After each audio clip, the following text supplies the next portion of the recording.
The sterile boardroom clock showed midnight as Evelyn Reed watched the one man who was ruining her timeline. Liam Sterling finally looked up from the ancient manuscript, his face pale under the recessed lighting, and pointed a weary finger at the margin. "The notes are a ledger," he said, his voice quiet against the vast silence of the skyscraper.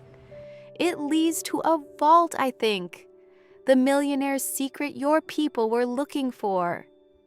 He paused, letting the victory settle in the air before he met her gaze, his eyes holding not triumph, but a deep, unnerving sadness. "But the poem it's written on," he continued, "says that anyone who follows that map is already lost. For it is a lament written for a city that was selling its soul." This is T.S. Simple Serene Stories. Before we get back to this touching story, I have a quick question for you. Where are you watching from today? Drop your city in the comments below. And if you believe that humanity and miracles are eternal, do me a favor and hit that subscribe button. Now, let's get back to the story. The only sound in the 40th floor boardroom was the rhythmic sweep of the window washer's cradle descending through the midnight rain. Inside, the silence was a weapon, and Evelyn Reed was wielding it with practiced ease. She stood, arms crossed, a figure of sharp angles and tailored silk, watching the man who was costing her millions with every tick of the silent digital clock. Liam Sterling seemed oblivious, a disheveled island in the sterile ocean of glass and steel. He was hunched over the fragile, leather-bound manuscript, his worn tweed jacket a stark contrast to the room's calculated minimalism. For 3 days, he had been her most frustrating and vital asset. Finally, he pushed a stray strand of hair from his forehead and looked up. His eyes, bloodshot with exhaustion, held a strange, luminous fire. He slid the Vespucci Codex across the polished table, the ancient leather whispering against the modern surface. "The marginalia is a ledger," Liam said, his voice raspy but clear. He pointed to a section of the delicate page, his finger trembling slightly. "It leads to a vault, I think. It's the millionaire's secret your people were looking for." A flicker of triumph, cold and sharp, sparked in Evelyn's chest. Victory. But Liam held her gaze, refusing to let her claim it. "But the poem," he added, his voice dropping, becoming resonant with a sudden, profound authority. "The poem it's written on says that anyone who follows that map is already lost." He leaned forward, the fire in his eyes intensifying. "It's a lament, Ms. Reed. A lament for a city that was selling its soul." 3 months before the midnight meeting, the world was closing in on Liam Sterling. It was a slow, quiet suffocation, measured in the stark red ink of the eviction notice tucked behind the biscuit tin and the dwindling number of tea bags in the cupboard. His apartment, a sanctuary of towering book stacks and the faint, sweet scent of his daughter's crayon drawings, felt less like a fortress of knowledge and more like a sinking ship. Hope was a luxury he could no longer afford. This morning, it took the form of a technical manual for an industrial-grade sump pump. As Liam translated German schematics into sterile English, his mind drifted to a different kind of translation. He saw his wife, Elena, years ago, her face luminous in the afternoon sun, her finger tracing the faded script of a letter. "It's not just words, Liam," she had said, her voice full of a passion he hadn't felt since she was gone. "It's the soul of a place. You have to know the harvest festivals, the superstitions. You have to know why they were afraid of the dark." A small hand tugged at his sleeve. "Daddy, is it story time?" Maya asked, her eyes wide and serious. Liam's heart ached. He was translating sump pumps to keep the lights on, while the stories Elena had loved gathered dust. "Soon, sweet pea," he promised, his voice thicker than he intended. He needed a miracle. His search for one led him, as it often did, to the places where things were forgotten. The Viridia University deaccession sale was a graveyard of abandoned knowledge, held in a cavernous, dusty basement. Here, entire libraries were guillotined, their contents sold off by the box. It was where Liam scavenged, hunting for the rare overlooked text he could resell to a collector for a sliver of profit. He was about to leave, the day a bust, when he saw it.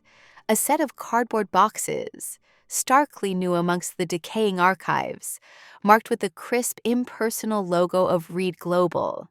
They were filled with the dry detritus of a recently acquired corporate library. Annual reports, business journals. But in one, tucked beneath a stack of shareholder pamphlets, was something else entirely. A slim, leather-bound volume. Liam's breath caught. The leather was worn smooth with age, the pages whispering of centuries past. He didn't need to open it. He knew the tooling on the cover, the specific shade of faded Florentine leather. He had seen it 100 times in the grainy reproductions of Elena's doctoral thesis, the Vespucci Codex, the mythical, one-of-a-kind collection from the poet of the River Arno. It felt like holding a ghost. With trembling hands, he paid the clerk the requisite $20 for the box, his heart hammering against his ribs. He had acquired, through legitimate means, a masterpiece. He had agency. His scholarly instincts, however, betrayed his street smarts. Believing he was handling an academic curiosity, he emailed a discreet inquiry to a former professor, Dr. Albright, a man with connections in the world of rare manuscripts. The response was not what he expected. 2 days later, a courier delivered a letter. The envelope was thick, creamy, and embossed with the Reed Global logo. The letter within was a masterpiece of corporate intimidation, a symphony of cease and desist, unlawful possession, and immediate repatriation. It was signed by Evelyn Reed's legal department. They weren't asking, they were demanding. The meeting was on her turf. The Reed Global Tower was a shard of glass piercing the Viridia sky, its lobby a cold cathedral of marble and silent, judgmental art. Liam, in his best and only jacket, felt like a smudge on a pristine lens. He was not met by a lawyer. Evelyn Reed met him herself. She was exactly as the magazines portrayed her, sharp, immaculate, her presence sucking the very warmth from the air. She didn't offer a hand. "Mr. Sterling," she said, her voice like the chime of a crystal glass, beautiful and brittle. "You have something that belongs to my company." Liam's defensive pride, forged in the fires of a dozen humiliating job rejections, flared to life. "I have a book I purchased legally, Ms. Reed." She gave a small, dismissive smile. "We are prepared to be generous. A finder's fee. Say $50,000 for your trouble." It was a life-changing sum. It was also, he knew, a pittance. It was an offer designed to make him feel small. He thought of the eviction notice. He thought of Maya's worn-out shoes. He thought of Elena's face, her passionate belief in the soul of a text. "No," Liam said. Evelyn's smile faltered. For the first time, a flicker of genuine surprise crossed her features. "No, the book is not for sale," Liam said, his voice gaining a strength he didn't know he possessed. "But its contents might be. I know what it is. My wife, my late wife, it was her life's work. No one else can translate it properly." He looked her dead in the eye. "You don't just need the book, Ms. Reed, you need me." The truce was as fragile as the ancient manuscript at his center. Liam's new workspace was a sterile glass box on the 35th floor of the Reed Global Tower, a quarantine zone carved out of an open-plan office. He had won a small victory by insisting on bringing in his own tools. Towering stacks of his own books, maps of the Arno River Valley, and a framed photo of Elena and a much younger Maya, which he placed defiantly on the cold, minimalist desk. It was a tiny, cluttered island of his own world, a deliberate act of rebellion against the ocean of corporate gray that surrounded him. Evelyn Reed, a woman who famously delegated every task that could be delegated, began to do something uncharacteristic. She hovered. She would appear at the door of his glass box, her presence announced by a subtle shift in the air pressure, and watch him work. Her obsession with the codex, her one emotional blind spot, made her break all her own rules of efficiency. She saw him not as a scholar, but as a slow, inefficient processor, and it drove her to distraction. "Is there a software that could cross-reference these dialects faster?" she asked one afternoon, her voice sharp with impatience. Liam didn't look up from a magnifying glass he was holding over the parchment. "The soul doesn't have a software, Miss Reed. You have to listen for it." Her jaw tightened. To her, this wasn't poetry. It was data, and he was taking far too long to decrypt it. She saw him spend hours not translating, but consulting Elena's old research, notes on local folklore, studies of 14th century Tuscan harvest rituals, even sketches of bird migration patterns mentioned in peasant songs. He was recreating a lost world in his mind, believing it was the only way to truly hear what the poet was saying. It was a methodology she couldn't quantify and therefore couldn't trust. The first breakthrough came not as a word, but as a place. A name in the poem, Monte Albo, the White Hill. Liam recognized it. He pulled a modern topographical map of Viridia from his bag and spread it on the floor, anchoring the corners with heavy books. He found the hill on the outskirts of the city. Then another landmark from the text, the Fiume Serpente, the Serpent River. It was there on the map too, a winding tributary that snaked through the valley. A cold red, mingled with excitement, began to prickle his skin. The poem wasn't just a work of art. It was a map of his own world, separated by 600 years. His finger traced the area where the landmarks converged. And then he saw the other name, printed in bold modern letters across the valley. Viridia Gateway Project, Phase 1. He had seen the billboards all over the city, gleaming towers and pristine commercial parks, a Reed global development. The stakes of his translation suddenly skyrocketed. This wasn't just academic anymore. The words on this fragile parchment could have real-world, high-finance implications. A week later, he found the second secret. Hidden in the margins, written in a different, spikier hand, were notes.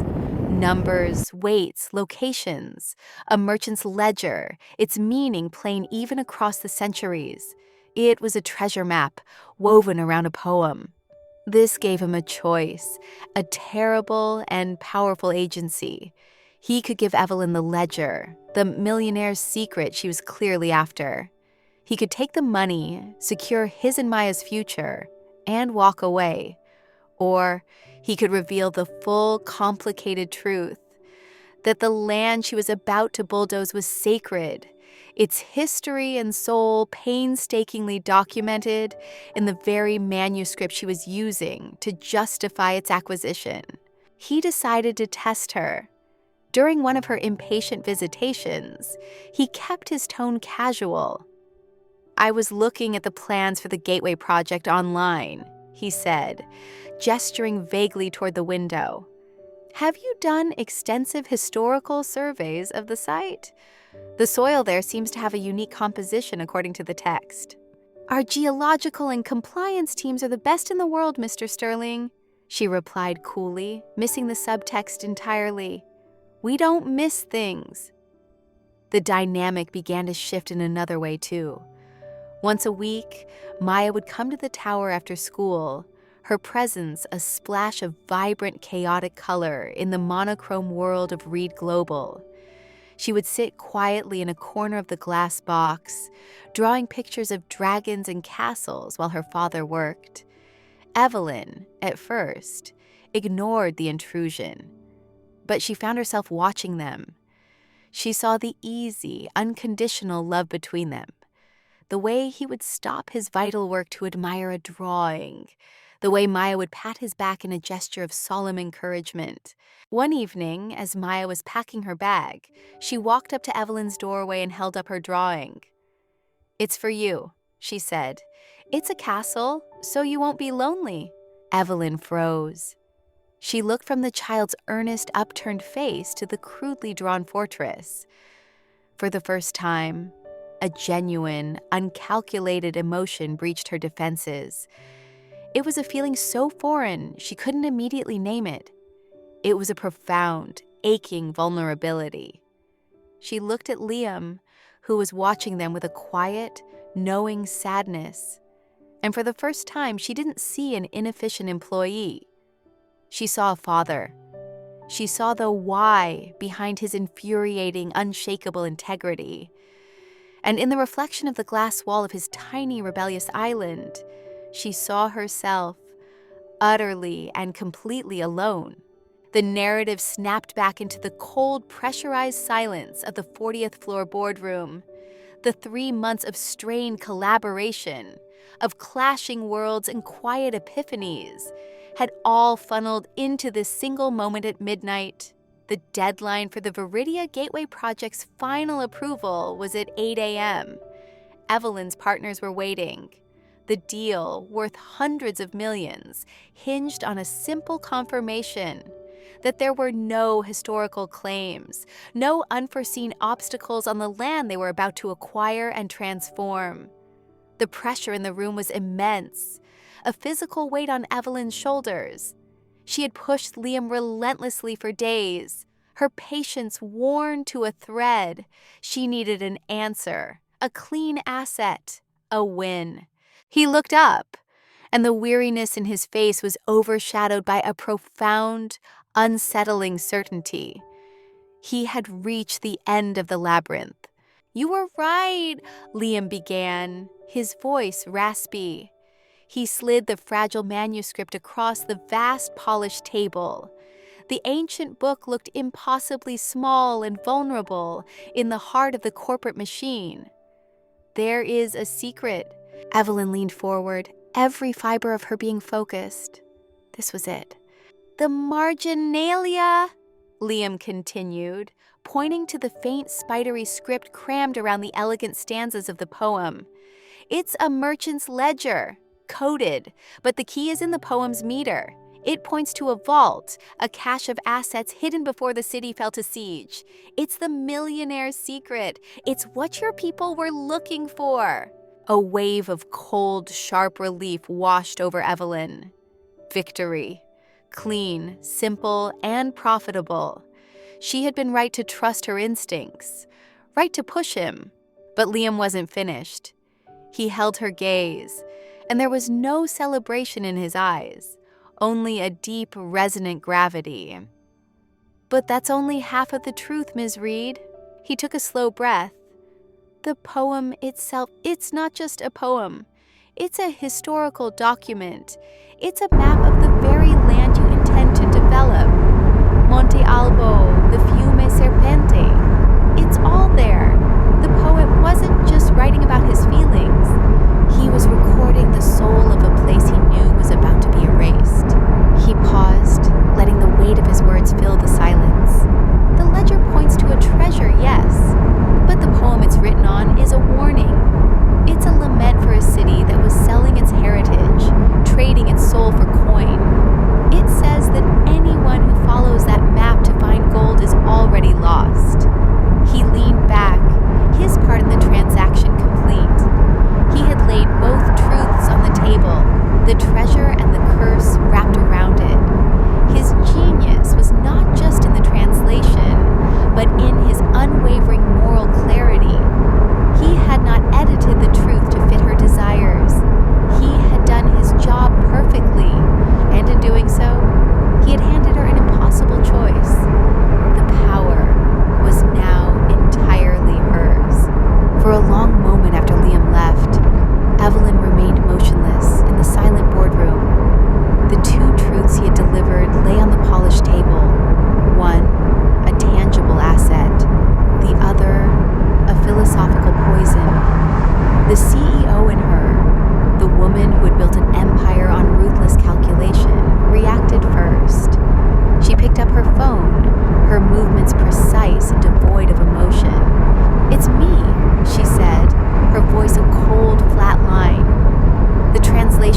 based on the primary text. I want a full team on it by morning. Find every reason it's academically unsound. Frame it as conjecture, folklore. I want it buried. Understood?" She hung up before he could answer. The machine was in motion. The problem would be managed. But when she closed her eyes, she didn't see spreadsheets or profit margins. She saw the raw, unyielding integrity in Liam's eyes. And she heard the words of the poem, now a permanent echo in the architecture of her mind. A lament for a city that was selling its soul. The following days were a study in dissonance. By day, Evelyn was the titan of industry, chairing meetings, driving negotiations, and reviewing the legal team's elegant, dismissive report on the poem's folkloric claims. But at night, the words returned. She would pull up the holographic schematics for the Viridia Gateway project, and instead of seeing the clean lines of condominiums and commercial towers, she saw the ghost of a landscape. She saw the Fiume Serpente flowing where a concrete culvert was planned, and the gentle slope of Monte Albo, where an access road would be blasted through. The land was no longer a blank canvas for her ambition. It was a palimpsest, and she could suddenly see the ancient writing beneath. On Saturday, driven by an impulse she refused to analyze, she drove her silent electric car out of the gleaming city and toward the valley. She stood on a ridge overlooking the land in question. It was just as the surveyors had described, acres of unremarkable fields and rolling hills. But the wind that swept through the tall grass seemed to whisper something else. It smelled of damp earth and time. She thought of Liam, not in her sterile glass box, but in his own chaotic apartment, surrounded by books and the smell of his daughter's crayons. He hadn't been translating a document. He had been listening to this wind, this earth, and she had tried to put a price on it. The feeling of profound disconnect was so strong, it was almost dizzying. This land wasn't the problem. The poem wasn't the problem. She was. Her final pilgrimage was to the university.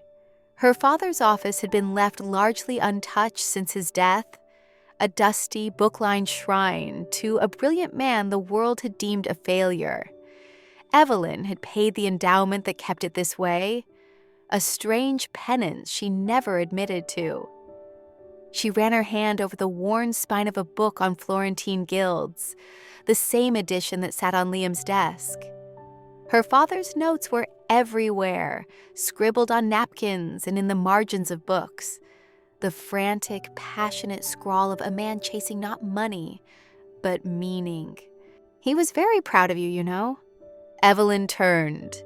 An old man with a kind, wrinkled face stood in the doorway, leaning on a cane. Professor Albright, her father's closest friend. "He was proud of your success," Albright clarified, walking slowly into the room. "But he worried it was costing you something. He used to say Evelyn is building the world, but I'm trying to remember it." He tapped a copy of the Vespucci Codex on the desk. He believed this wasn't just a book. He believed it was a key to understanding that the most valuable things are the ones with no price tag. He didn't think he was failing Evelyn. He thought he was saving something. In that dusty, sunlit room, surrounded by the ghost of her father's gentle obsession, the final wall inside her crumbled. She had spent her entire life trying to win a game her father had never even been playing. The climax came 3 days later. The boardroom was full, the air thick with the scent of money and impending victory. Her partners, a consortium of investors from Zurich and Tokyo, were beaming. The legal report was a masterpiece. It dismissed the poem as a non-binding cultural narrative while validating the merchant's ledger. The path was clear. "A toast," said Mr. Tanaka, raising his glass of sparkling water. "To Evelyn Reed and to the future of Viridia." All eyes turned to her. This was her moment of triumph. She looked at the expectant faces, the men who saw the world exactly as she once had. She saw the signed documents waiting for her final authorization, the culmination of 2 years of ruthless work. She stood up, holding the legal report in her hand. "Thank you, gentlemen," she began, her voice calm and steady. "The report from our legal team is, as expected, flawless. It gives us the legal authority to dismiss any historical claims based on the Vespucci Codex." She paused, letting the relief wash over the room. "However," she continued, and the word hung in the air like a guillotine, "it is my belief that proceeding on this basis would be a grave, long-term error." A confused silence fell. "The poem is not a legal document," she said, looking each partner in the eye, "but it is a document of value, a value that, once destroyed, cannot be recovered. It speaks to a heritage that is fundamental to the identity of this valley. To bulldoze that heritage for short-term gain would be an act of profound corporate vandalism. It would damage the Reed Global brand, open us up to decades of public condemnation, and, most importantly, it would be wrong." She slid the legal report into the shredder next to the credenza. The machine's whine was the only sound in the stunned room. "The Viridia Gateway Project, in its current form, is dead. We will go back to the drawing board. We will honor the history of this land, not erase it." She looked at their shocked, furious faces. "I understand this is not the outcome you expected. Your partnership agreements will be terminated and your investments returned in full." She had just voluntarily incinerated a 9-figure deal. She had committed an act of financial self-sabotage so profound it was almost artistic.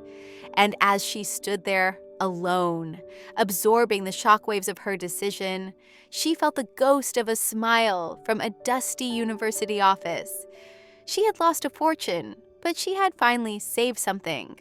The fallout from Evelyn's decision was seismic, but she moved through it with a newfound quiet resolve. The true resolution came not in a boardroom, but in Liam's cluttered, sun-filled apartment. She didn't offer him a grant, a check that would feel like charity. Instead, she offered him a partnership. Reed Global, she explained, was launching a new independent foundation, the Argentum Group, dedicated to cultural heritage and ethical development. She wanted him to lead it, not as an employee to be managed, but as a founding partner whose voice would be equal to her own. His first project, she proposed, would be to return to the Viridia Valley, not with bulldozers, but with archaeologists and community leaders, to design a new future for the land that honored its past. 6 months later, the autumn sun cast a golden light over the rolling hills of the valley. The air was crisp, smelling of damp earth and fallen leaves. Liam and Evelyn walked along a newly marked path, Maya running ahead, chasing a butterfly. In Liam's hands was not a set of blueprints, but a beautifully bound copy of his translation of the Vespucci Codex. They stopped at the edge of a recent excavation, where the low stone foundations of a 14th century chapel had been carefully unearthed, exactly where the poem had hinted it would be. "The poet called this the Chapel of Whispers," Liam said, his voice full of a quiet reverence. "He said it was where the valley came to listen to its own heart." Evelyn looked from the ancient stones to the man beside her. The chasm between their two worlds had closed, replaced by a bridge they had built together, plank by plank. The connection between them was not the fiery spark of romance, but the steady, powerful glow of mutual respect and shared purpose. "Then we'll make sure it can be heard again," she said softly. They stood together, partners, looking out at the land they were saving. They were not looking at a question of what might be between them, but at the certainty of what they were creating together, a future that had learned to listen to the past. Thank you for taking a quiet moment with us. Every story is a journey, and we're so glad you joined us for this one. We believe stories are a way to connect, even when we're apart. If you felt a connection to this tale, we invite you to subscribe and become part of our growing circle. Our question for you today is, what's a simple moment of peace you've experienced this week? Share it in the comments. Let's fill this space with serene moments. Until the next story, be well.